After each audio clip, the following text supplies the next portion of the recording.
A teraz na scenę zaproszę następną osobę, również uczennicę, a konkretnie moją koleżankę z gimnazjum nr 1 w Gdyni, Martę Laskowską.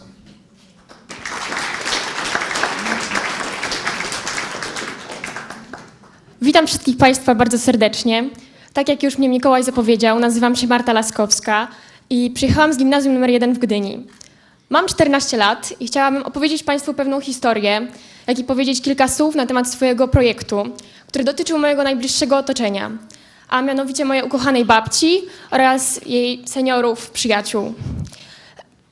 Tak jak to się tak naprawdę zaczęło, zaczęłam już od dawna odwiedzać swoją babcię i zauważyłam, że ta podupada już na zdrowiu, jak i słyszałam też od niej, ile sprawia jej to trudności i ile stawia ograniczeń.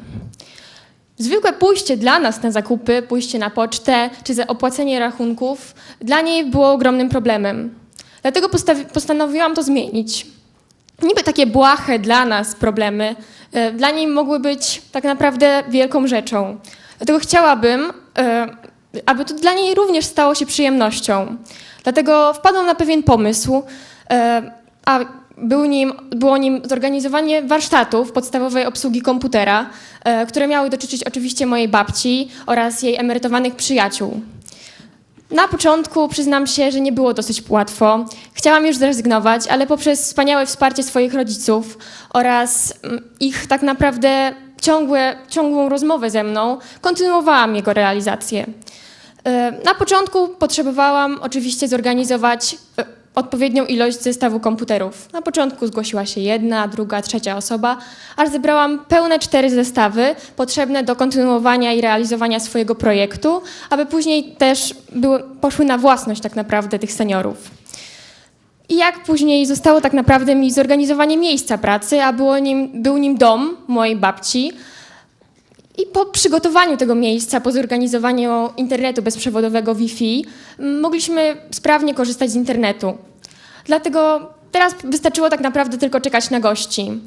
Przyznam się szczerze, że na początku było trochę sztywno, ale trochę żartów, trochę rozmowy, kilka wypieków przygotowanych przeze mnie i przez moją babcię rozluźniło atmosferę.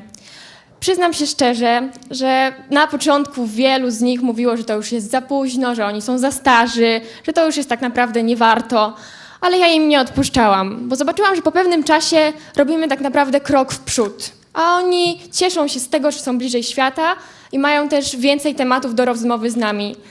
Teraz potrafiąc już robić zakupy w internecie, czekają na kuriera, czytając wiadomości na takich portalach jak WP czy Onet.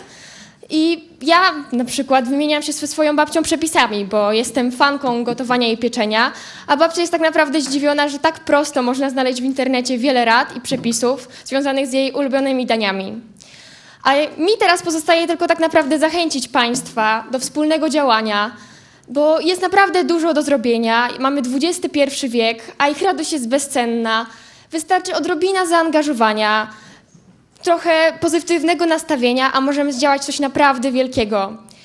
Chciałabym, abyśmy wyszli z takiej poza swojej osłonki, z takiego pudełeczka i żebyśmy spojrzeli na świat oczami innych, bo jest dużo problemów wciąż do rozwiązania i dlaczego nie my? Dlaczego my nie możemy być tymi innowatorami społecznymi?